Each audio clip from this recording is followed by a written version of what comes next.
الصلاة والسلام على أشرف الأنبياء والمرسلين وعلى كل ملائكة المقربين وعلى عباد الله الصالحين. أما بعد فأعوذ بالله من الشيطان الرجيم. بسم الله الرحمن الرحيم.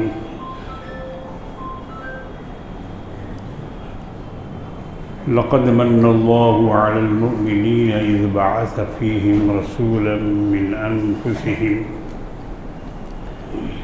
يتلو عليهم آياته ويزكيهم ويعلمهم الكتاب والحكمة وإن كانوا من قبل لفي ضلال مبين. صدق اللہ العظیم. پیارے اسلامی بھائیوں، بزرگوں اور دوستوں، پیارے بچوں اور دور سے سننے والیاں میری ماؤں اور بہنوں،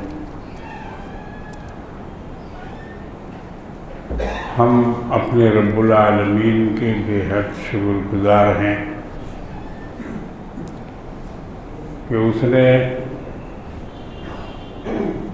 ہمارا ایک بڑا تہوار،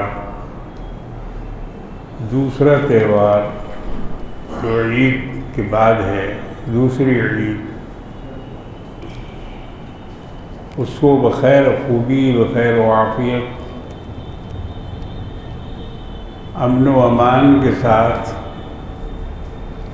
اللہ نے اس کو گزار دیا. ہم اس مالک کا بہت شکریہ ادا کرتے ہیں. بقرعید کا تہوار خاص طور سے ہندوستان میں بہت ٹینشن کا تہوار رہتا ہے. طرح طرح کے مسائل سامنے آتے ہیں، پریشانیاں آتی ہیں، اور بعض جگہوں پر فتنہ و فساد کا بھی خطرہ رہتا ہے. اور یہ شروع سے چلا آ رہا ہے. ہندوستان کے لیے یہ کوئی نئی بات نہیں. مغلوں کے دور میں بھی، جب مغل یہاں تھے، اس وقت بھی گاؤ کشی کے معاملے میں فسادات ہوا کرتے تھے. اسی لیے بابر جب ہندوستان آیا تھا تو اس نے اپنے بیٹے ہمایوں کو یہ وصیت کی تھی کہ اس ملک میں گائے کی قربانی مت کرنا.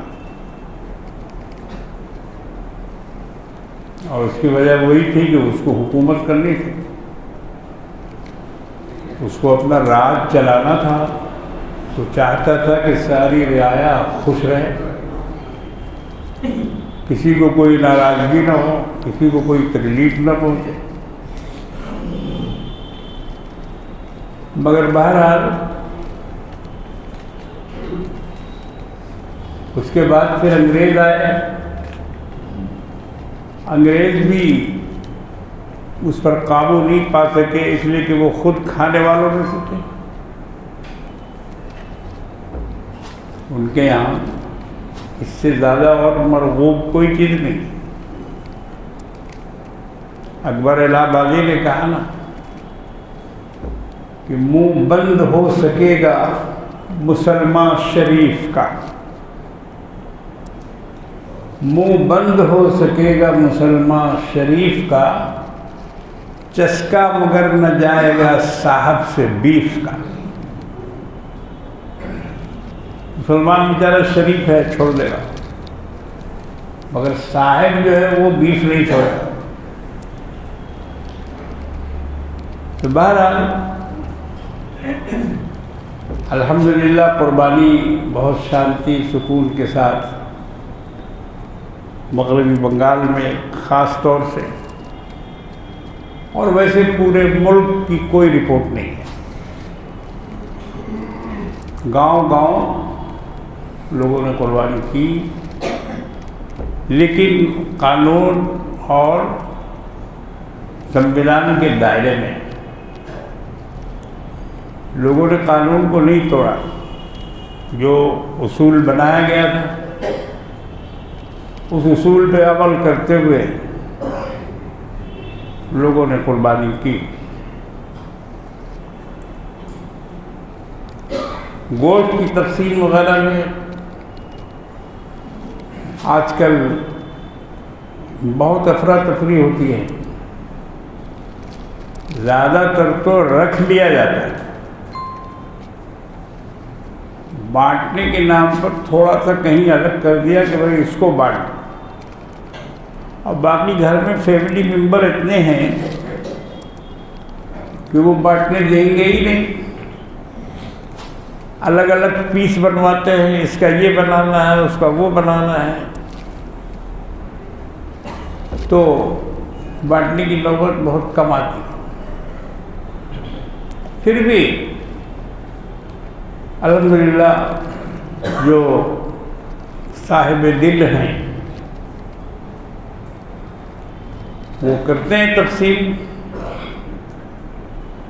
مگر اس کا رواج کم ہوتا جا رہا، تقسیم کا رواج کم ہوتا جا رہا۔ میں اس کو اپنے مدرسے سے دیکھتا ہوں، چتپور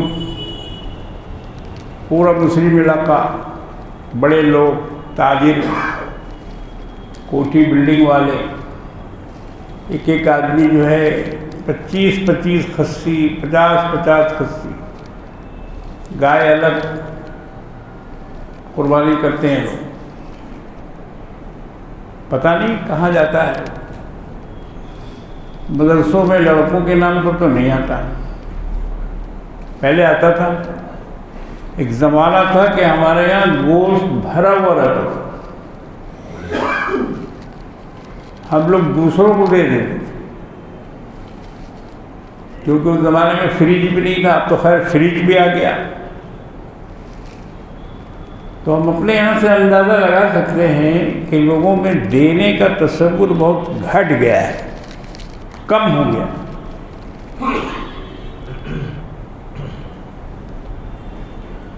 تو یہ ایک خرابی ہے جو ہمارے یہاں داخل ہو رہی ہے۔ اب تو خیر بات گزر گئی ہے، اس کو دہرانے سے کوئی فائدہ نہیں ہے، مگر آئندہ کے لیے اس کا لحاظ رکھا جائے، کیونکہ اللہ نے جب قربانی کا حکم دیا ہے تو اس کے ساتھ ساتھ یہی کہا کہ فَكُلُوا مِنْهَا، تم بھی کھاؤ، وَأَطْعِمُوا الْبَائِسَ الْفَقِيرَ، اور ان لوگوں کو بھی بانٹو، تقسیم کرو، ان تک بھی پہنچاؤ جو معذور ہیں، مجبور ہیں یا فقیر ہیں، جن کے پاس کچھ نہیں ہے، ان کو کھلاؤ۔ 2 قسم کا گوشت کھانا سنت ہے، گوشت ہم لوگ روز کھاتے ہیں، مگر یہ کھانا سنت نہیں ہے، مگر 2 گوشت سنت ہے، ایک تو قربانی اور دوسرا عقیقہ۔ اس قربانی میں وہ بھی قربانی شامل ہے جو مکے میں حاجی لوگ کرتے ہیں، وہ بھی قربانی ہے، اور یہاں جو لوگ کرتے ہیں وہ بھی قربانی ہے۔ تو اللہ نے گویا ایک طرح سے گوشت کی دعوت کی ہے بقرعید میں، اس دعوت کو ہم لوگوں نے چھوٹا کر دیا۔ یہ دعوت تھی سب کے لیے، خوب کھلاؤ، اب خوب جمع کرو، الٹا ہو گیا۔ پہلے اللہ کے رسول نے یہ حکم دیا تھا کہ 3 دن سے قربانی کا گوشت زیادہ رکھنا جائز نہیں. یہ حکم تھا کہ کوئی بھی 3 دن سے زیادہ نہ رکھے. مگر جیسے جیسے آبادی بڑھتی گئی، ضرورت بڑھتی گئی، پھر یہ حکم ختم ہوا کہ نہیں ٹھیک ہے، اس سے زیادہ بھی رکھ سکتے ہو. میرے بزرگوں اور دوستوں، یہ اللہ کا بڑا کرم ہے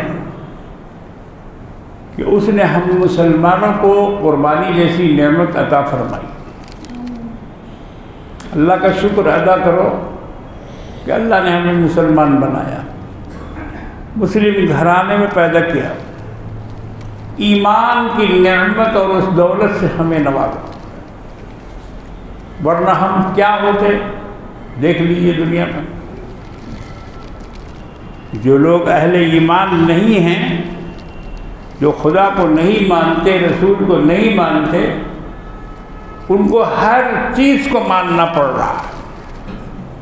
اینٹ کو، پتھر کو، لوہا کو، لکڑی کو، درخت کو، دریا کو، مٹی کو. کس کو نہیں مان رہے ہو، اور کس کے سامنے ماتھا نہیں ٹیک رہے ہیں، اور کس کے سامنے سر نہیں جھکا رہے. یہاں تک کہ جانوروں کو بھی انسانوں نے اپنا معبود بنا لیا.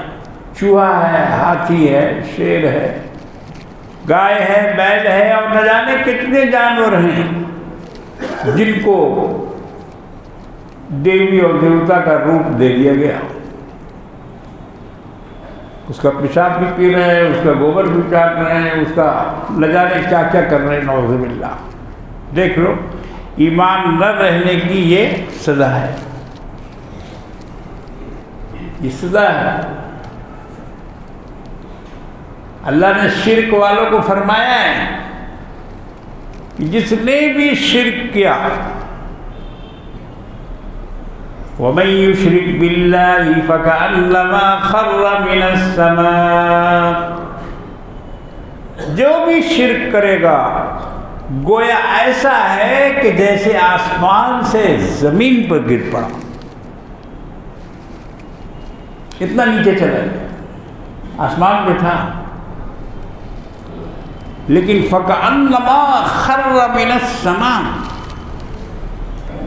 شرک کرنے سے وہ آسمان سے زمین پہ آ پڑا. اور صرف اسی پہ بس نہیں، اللہ فرماتے ہیں فَتَخْطَفُهُ الطَّيْرُ أَوْ تَهْوِي بِهِ الرِّيحُ فِي مَكَانٍ سَحِيقٍ. جب زمین پہ گرا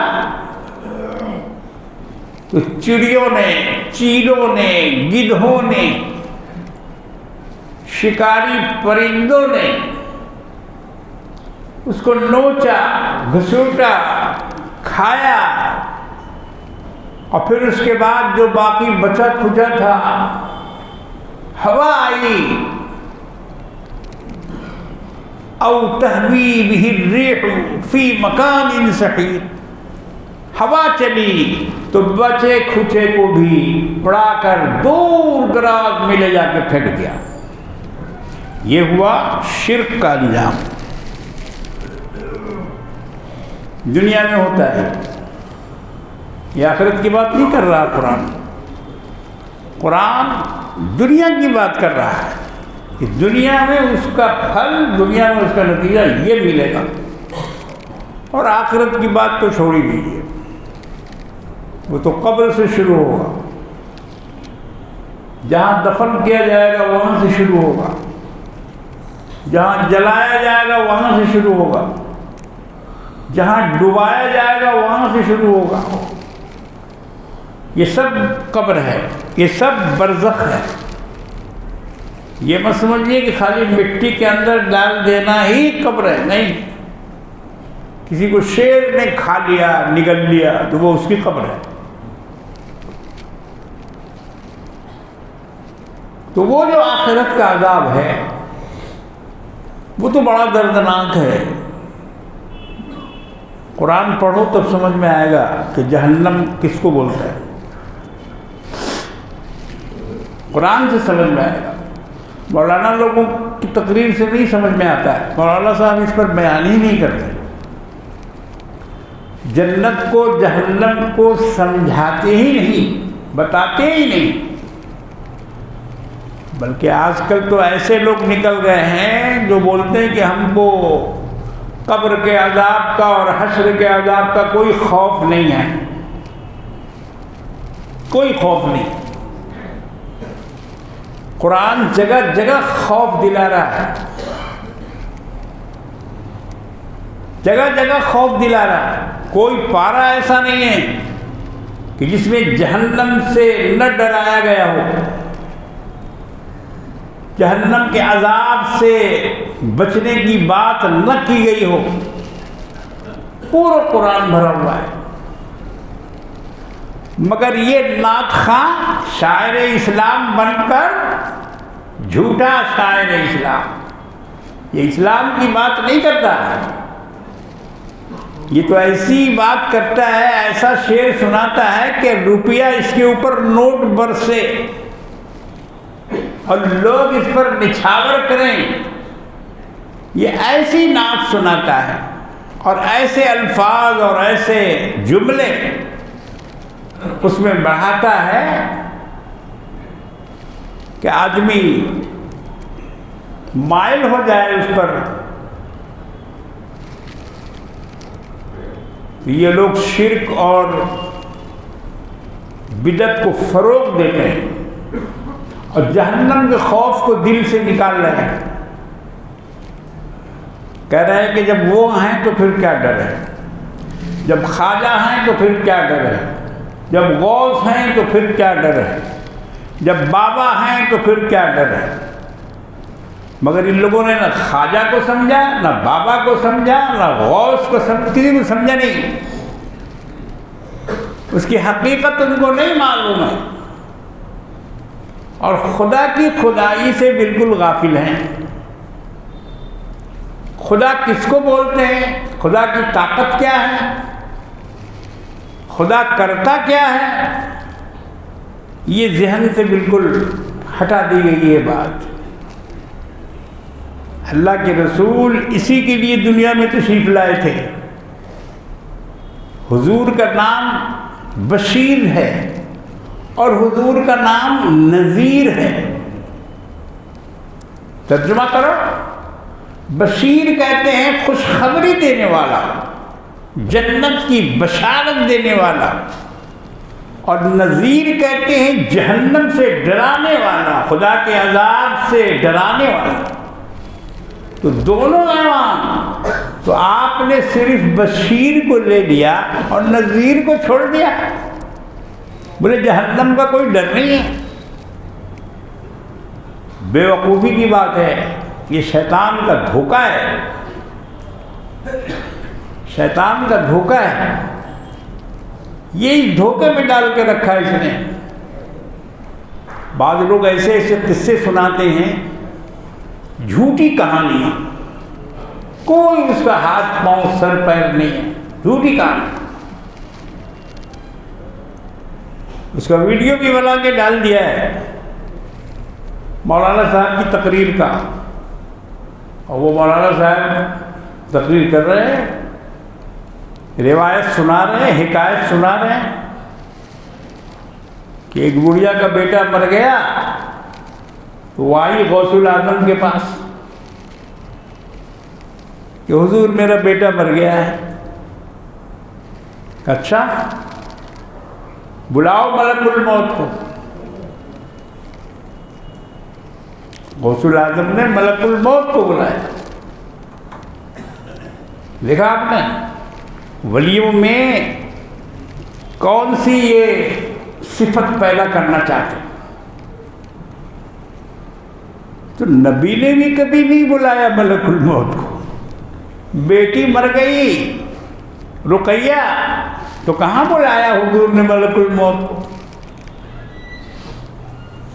ام کلثوم مر گئی تو کہاں بلایا ملک الموت کو. بیٹا ابراہیم مر گیا کہاں بلایا ملک الموت؟ مگر اب غوث کی دیکھیے ہمت دیکھیے کہ بڑھیا کا بیٹا مرا تو بلاؤ ملک الموت. اور ملک الموت بھی پتہ نہیں کتنا سیدھا سادہ تھا کہ پیغمبر میں اور غوث میں فرق نہیں کر سکا، دوڑا ہوا آیا واپس. غوث نے کہا کہ اس کے بیٹے کی روح واپس کرو. ملک الموت نے کہا کہ ہم واپس نہیں کر سکتے، ہم تو خدا کے حکم سے آئے ہیں. تو غوث نے کہا کہ تم کو واپس کرنا پڑے گا، میں کہہ رہا ہوں. اور غوث نے آگے بڑھ کر ملک الموت کا تھیلا پکڑ لیا جس میں تمام روح بھری ہوئی تھی. اب ادھر سے ملک الموت کھینچ رہا ہے اور ادھر سے غوث الاعظم کھینچ رہے ہیں. یہ میں اس مولوی کی بات بتا رہا ہوں، میں اپنی بات نہیں بتا رہا ہوں. 10 ہاتھ کا پگڑا جو باندھے ہوئے ہے اور ہاتھ میں موٹا سونتا لیے ہوئے ہے اور لمبا چوغا اور عبا پہنے ہوئے ہے، میں اس بہروپی کی بات بتا رہا ہوں، اس مداری کی بات بتا رہا ہوں کہ وہ مداری کہتا ہے کہ ملک الموت نے آگے بڑھ کر، حضرت غوث الاعظم نے آگے بڑھ کر ملک الموت کا تھیلا پکڑ لیا کہ تم کو واپس کرنا پڑے گا، دینا ہوگا. کیوں نہیں دو گے تم؟ اور ملک الموت کی ضد ہے کہ نہیں، ہم نہیں دیں گے، ہم خدا کے حکم سے آئے ہیں، ہم آپ کو اس کی روح واپس نہیں کر سکے.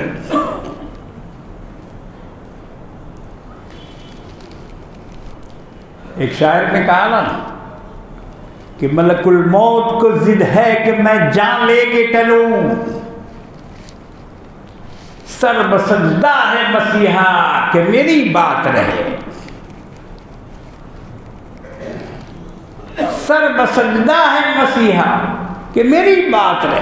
ملک الموت کو ضد ہے کہ میں جان لے کے چلوں. ملک الموت کہہ رہا ہے کہ میں تو جان لے کے جاؤں گا، مگر جو مسیحا ہے، اس کا علاج کرنے والا ہے، جو طبیب ہے، وہ سجدے میں پڑا ہوا ہے اور کہہ رہا ہے کہ اللہ میری بات رکھ لے، میری دعا قبول کر لے، بچا لے اس کو. تو اب دونوں میں کھینچا تانی ہونے لگی. پتہ نہیں وہ تھیلا کہاں کا تھا، کس مارکیٹ سے لائے تھے ملک الموت وہ تھیلا. کھینچا تانی میں وہ تھیلا بیچ سے پھٹ گیا اور جتنی روح تھی اس میں جس کو لے جا رہے تھے وہ سب نکل نکل کر قبرستان پہنچ گئی اور جتنے مردے تھے سب اٹھ کے بیٹھ گئے. دیکھو راکٹ کے دور میں، چاند کے دور میں، انفارمیشن ٹیکنالوجی کے دور میں نان سینس بات کر رہا ہے وہ مولوی، اور ہزاروں مرید بیٹھ کر کلہ ہلا رہے ہیں، سبحان اللہ کی صدا آ رہی ہے، نعرہ تکبیر لگایا جا رہا ہے، نعرہ غوث لگایا جا رہا ہے. جی یہ لوگوں کو اس طرح سے بیوقوف بنانا، یہ اسلام ہے؟ یہی اسلام لے کے آئے تھے سرکار دو عالم صلی اللہ علیہ وسلم. تم نے ہر ایک کی حقیقت کو بدل دیا، غوث کو خدا کی جگہ پر بٹھا دیا، ملک الموت کو ان کا نوکر بنا دیا. حالانکہ ملک الموت تو وہ ہے کہ جب اللہ کے حبیب جناب محمد رسول اللہ صلی اللہ تعالی علیہ وسلم کا وقت آیا وفات کا تو ملک الموت آئے. دروازے کے باہر تھے، جبریل ساتھ تھے. ملک الموت پہ کہتے ہیں کہ میں کیسے جاؤں، کیسے جاؤں؟ جبریل نے کہا کہ پہلے مت جاؤ، یہی دروازے سے سلام کرو. یہ طریقہ تھا جناب محمد رسول اللہ صلی اللہ تعالی علیہ وسلم کا. کسی کے بھی گھر جاتے تھے ایک بیگ اندر داخل نہیں ہوتے تھے. اور امت کو بھی یہ تعلیم دی کہ کہیں جاؤ تو پہلے اجازت لو، سلام کرو. اگر اندر سے جواب آتا ہے وعلیکم السلام، پہچان لیا گیا تب ٹھیک ہے، نہیں پہچانا تو پوچھا گیا کون، اس کے بعد بتاؤ اپنا نام. ملک الموت نے پوچھا کہ کیسے جاؤں؟ جبریل نے کہا کہ پہلے سلام کرو.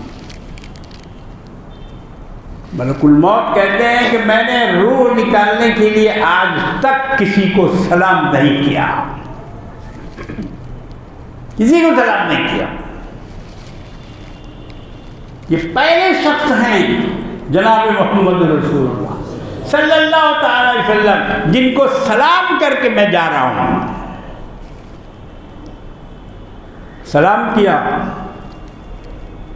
دروازہ بند تھا. جناب سیدہ فاطمہ زہرا رضی اللہ تعالی عنہ سرہانے بیٹھی ہوئی تھی. انہوں نے آواز دی کون؟ حضور سمجھ گئے. حضور نے فرمایا بیٹا دروازہ کھول دو، دروازہ کھول دو. وعلیکم السلام کہہ کر حضور نے کہا کہ دروازہ کھول دو، آنے والے کو اندر آنے دو. اب فاطمہ کہتی ہیں کہ یہ کون اجنبی آدمی ہے، اس کو کبھی دیکھا نہیں، کبھی دیکھا نہیں، کون ہے یہ؟ حضور نے فرمایا کہ بیٹا یہ وہ ہے جو بچوں کو یتیم اور عورتوں کو بیوہ کرتا ہے. آنے دو اس کو میرے پاس. ملک الموت نے آ کر اجازت لی کہ اللہ تعالی آپ کے دیدار کے مشتاق ہیں، مگر مجھے یہ حکم ہے کہ ان سے پوچھو کہ دنیا میں رہنا چاہتے ہیں یا میرے پاس آنا چاہتے ہیں. اجازت اس طرح سے دی، اگر رہنا چاہتے ہیں تو رہیں، میں واپس چلا جاؤں. اور اگر اللہ کے دیدار کا اشتیاق ہے تو میں آپ کو لینے آیا ہوں. اللہ کے رسول نے فرمایا کہ مجھے اپنے رب سے ملنے کا اشتیاق ہے، میں اپنے رب سے ملنا چاہتا ہوں. اللہم بالرفیق الاعلی، رفیق اعلیٰ تک پہنچنا چاہتا ہوں. میرے بزرگوں اور دوستوں، یہ ہے ملک الموت. مگر اس کو اس زمانے کا وہ پگڑی والا مولوی، وہ ویڈیو چلانے والا، ویڈیو اپنا وائرل کرنے والا، کس طرح سے لوگوں کو بہکا رہا ہے اور اسلام کے راستے سے ہٹا رہا ہے. یہ کیا ہے؟ اولیاء میں طاقت بتائی جا رہی ہے کہ اولیاء کے اندر اتنی طاقت ہے. اس لیے تو لوگ جھکیں گے، اسی لیے تو لوگ جائیں گے مزاروں پر، چراغ لے کر، موم بتی اگربتی لے کر. اللہ کی مار پڑے ان پر کہ انہوں نے مسجدوں کو ویران کیا اور مزاروں کو آباد کیا، مزاروں کو آباد کیا. وہاں جھاڑ فانوس لگائے، وہاں پتہ نہیں کیا کیا انتظامات کیے، لیکن مسجد سے ان کو کوئی لگاؤ نہیں. اللہ کے در پہ بلایا ہوتا تو دین کا بھی فائدہ ہوتا، دنیا کا بھی فائدہ ہوتا، مگر بلایا کہاں؟ اللہ کے بندوں کے در پہ بلایا. بندہ مانگنے کے قابل ہے، بندہ مراد پوری کر سکتا ہے. بہت سارے بندوں کو آپ نے دیکھا نہیں، کہ وہ اللہ کے دربار سے کس طرح سے منسلک رہے، خاص طور سے پیغمبر جو اللہ سے سب سے قریب ہوتے ہیں وہ ہے پیغمبر، اولیاء سے بھی زیادہ۔ اولیاء کو تو اللہ کا قرب حاصل ہوتا ہے لیکن نبی کی طرح نہیں، صحابہ کی طرح نہیں۔ نبی کے بعد صحابہ کا مرتبہ ہے، رسول کے بعد صحابہ کا مرتبہ ہے۔ ابھی غوث بہت دور ہے، ولی بہت دور ہیں، یہ لوگ اور دور ہیں، نزدیک کون ہے؟ صحابہ۔ صحابہ میں بھی مرتبہ ہے، پہلے صدیق ہیں، اس کے بعد شہید ہیں، اس کے بعد شہداء میں صالحین ہیں۔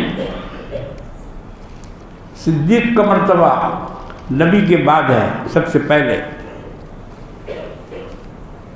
مگر قوالی میں ریکارڈ کیا لگا دیا گیا؟ جو بچہ بھی گا رہا ہے، دمادم مست کلندر علی دا پہلا نمبر۔ یہ گمراہی والی بات،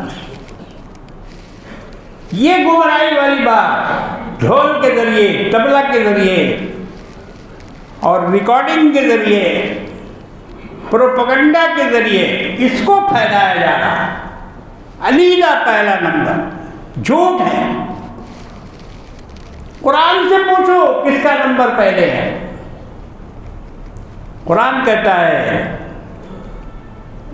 فَأُولَٰئِكَ مَعَ الَّذِينَ أَنْعَمَ اللَّهُ عَلَيْهِمْ مِنَ النَّبِيِّينَ وَالصِّدِّيقِينَ وَالشُّهَدَاءِ وَالصَّالِحِينَ۔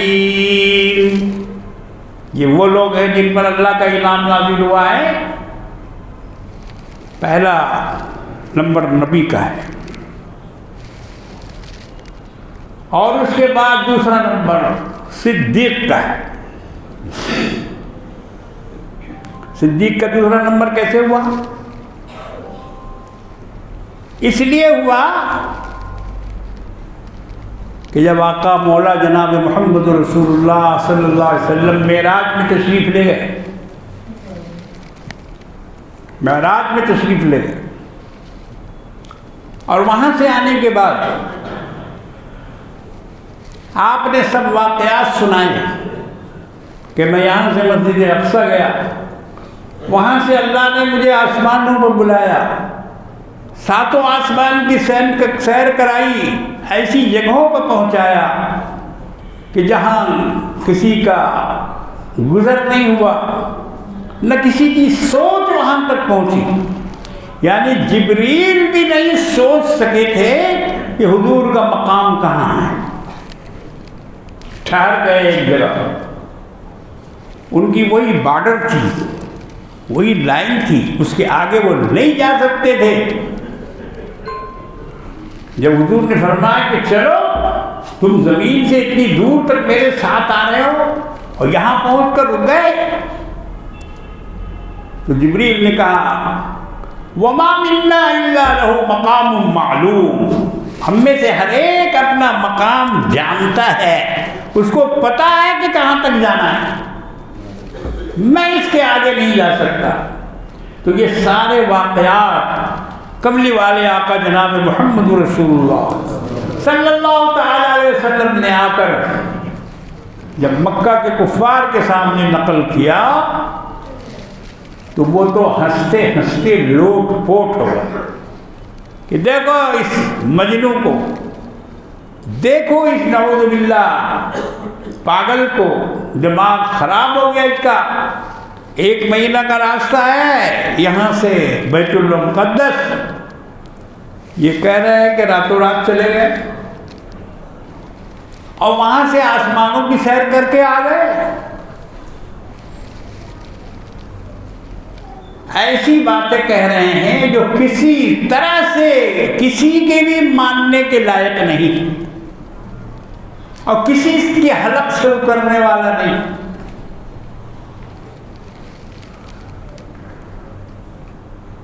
تو لوگوں نے یہ بات جا کر ابو بکر سے کہا کہ ابو بکر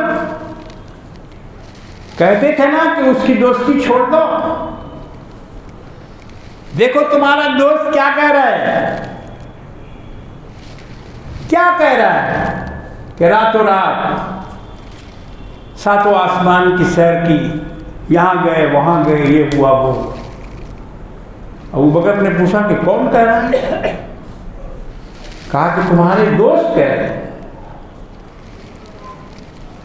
بار بار پوچھا کہ ہاں کیا وہ کہہ رہے ہیں؟ کہا کہ ہاں بھائی وہی کہہ رہے ہیں۔ تو ابو بکر نے کہا کہ سن لو، اگر وہ کہہ رہے ہیں تو صدقت یا رسول اللہ، میں تصدیق کرتا ہوں کہ رسول اللہ نے جو کچھ کہا ہے وہ بالکل سچ ہے، بالکل صحیح ہے۔ جب حضور کو یہ معلوم ہوا کہ ابو بکر نے اس طرح سے تصدیق کر دی ہے تو فرمایا کہ ابو بکر اس امت کے تم صدیق ہو، تم اس امت کے صدیق ہو۔ صدیق کا لقب وہیں سے پڑا۔ مسلمانوں کو چاہیے کہ اپنے بزرگوں کے حالات کو سنیں، معلوم کریں، پروپیگنڈا میں نہ جائیں۔ میں نے ارادہ کیا ہے انشاءاللہ کہ ان چاروں خلفاء کا ہر جمعہ کے دن تھوڑا تھوڑا بیان کروں گا، ان کے کیا مراتب ہیں، کیا فضائل ہیں، کیا مناقب ہیں، دین میں ان کا کیا درجہ ہے، کیا مرتبہ ہے، لوگوں کو معلوم نہیں۔ اگر سنی ہے تو بس اتنا ہی جانتا ہے کہ ہاں 4 خلیفہ ہیں، 4 خلیفہ مسجد میں بھی لکھا ہوا ہے، ابو بکر، عمر، عثمان، علی۔ اس کے آگے نہیں جانتے کہ ابو بکر کون ہے، ابو بکر کا مرتبہ کیا ہے۔ ابو بکر اس امت کے صدیق ہیں، حضور نے ان کو صدیق کا لقب دیا۔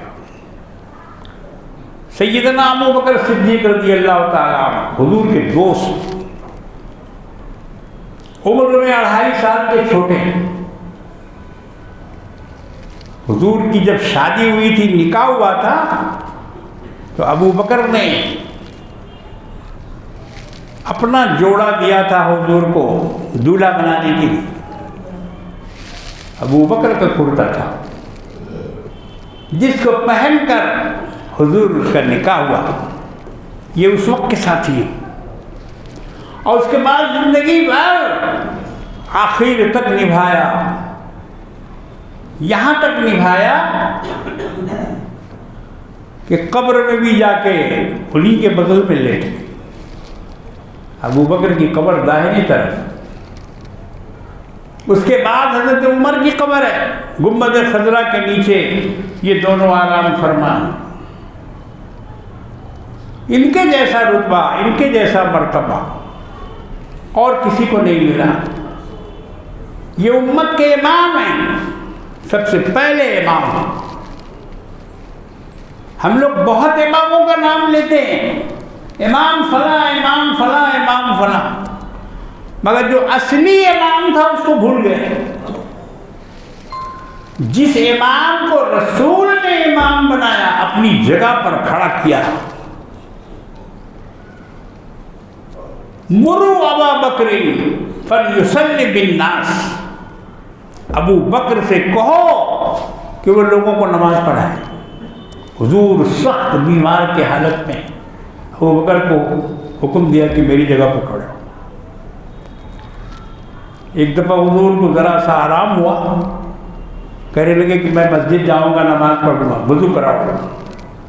لوگوں نے وضو کرایا، اور اس کے بعد 2 آدمیوں کے کندھے سے سہارا لے کر، پیر اٹھ نہیں رہے تھے، پیر چل نہیں رہے تھے، سہارا لے کر مسجد میں آئے۔ دیکھا کہ ابو بکر مصلی پر ہیں، نماز پڑھا رہے ہیں۔ حضور ان کے بغل میں جا کے بیٹھ گئے۔ ابو بکر نے دیکھا کہ نبی آ گئے، تو اب نبی کے آگے کون امامت کر سکتا ہے؟ امام الانبیاء ہیں جناب محمد رسول اللہ صلی اللہ تعالی علیہ وسلم آ گئے امام الانبیاء، اب ابو بکر کی کیا ضرورت ہے، ہٹ جاؤ ابو بکر۔ ابو بکر پیچھے ہٹے، مگر حضور نے فرمایا انت مکانک یا ابو بکر، اے ابو بکر اپنی جگہ پر کھڑے رہو، اپنی جگہ پر کھڑے رہو، یہ تمہاری جگہ ہے، ہم نے یہ جگہ تمہیں دی ہے، ہم نے تمہیں یہاں کھڑا کیا ہے۔ اس کے بعد حضور نماز پڑھانے لگے، ابو بکر نے ابتدا کی، حضور نے اپنی نماز وہیں سے شروع کی جہاں سے ابو بکر نے چھوڑا تھا۔ ابو بکر سورہ فاتحہ پڑھ چکے تھے، اس کے بعد دوسری سورہ ملا چکے تھے، تو حضور نے وہاں سے شروع کیا جہاں سے ابو بکر نے چھوڑا تھا۔ فاتحہ نہیں پڑھی حضور نے۔ ان لوگوں کے سامنے یہ حدیث بیان کرو جو لا صلاۃ الا بفاتحۃ الکتاب پڑھتے رہتے ہیں بغل میں بخاری دبا کر، اور کہتے ہیں کہ حنفیوں کی نماز نہیں ہوتی ہے، یہ لوگ تو سورہ فاتحہ پڑھتے ہی نہیں۔ رسول اللہ نے سورہ فاتحہ پڑھی تھی، ثابت کرو گے؟ حضور نے وہاں سے شروع کیا تھا جہاں ابو بکر نے چھوڑا تھا۔ بخاری میں ہے، مسلم میں ہے، ترمذی میں ہے، ابن ماجہ میں ہے، صحاح ستہ کی تمام کتابوں میں ہے۔ تو بہرحال اللہ کے رسول نے اپنی جگہ پر صدیق اکبر رضی اللہ تعالیٰ عنہ کو کھڑا کیا، اور ان کی چھوڑی ہوئی قرات کو حضور نے وہاں سے پڑھا جہاں تک ابو بکر نے چھوڑا۔ اس کے بعد ایک تقریر ہے، 4-5 دن انتقال سے 4-5 دن پہلے کی ایک تقریر ہے جو اللہ کے رسول نے وہاں آ کر کی تھی۔ انشاءاللہ اگلے جمعے میں اس کو میں آپ کے سامنے رکھنے کی کوشش کروں گا۔ اللہ تبارک و تعالی ہم سبوں کو علم و عمل کی توفیق عطا فرمائے۔